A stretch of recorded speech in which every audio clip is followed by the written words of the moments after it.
কখনো কি মৃত মানুষ দেখেছ? আমি দেখেছি। সে কোনো কবরের ভিতরে ছিল না, সে আমার সামনেই হাঁটছিল।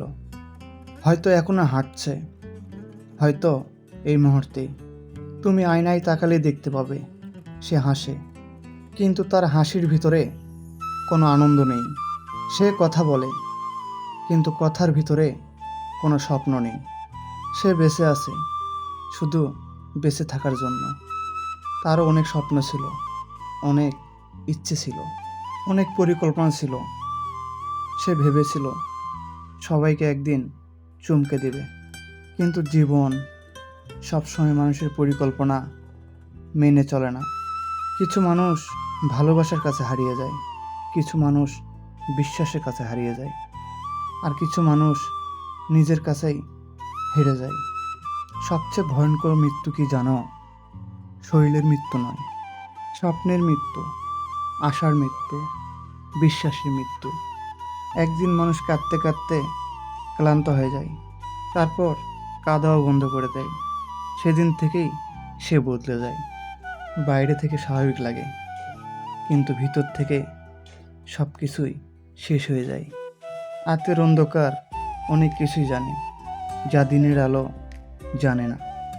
বালির জানে কত কান্না লুকিয়ে রাখা হয়েছে, নীরবতা জানে কত কথা বলা হয়নি।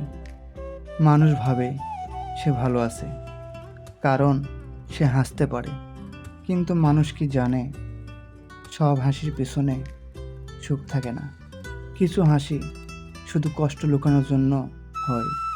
তুমি কি কখনো অনুভব করেছ সবই আছে, তবুও মনে হয় কিছু একটা নেই? মানুষ আছে, কথা বলার লোক আছে, তবুও বুকের ভিতরটা ফাঁকা লাগে।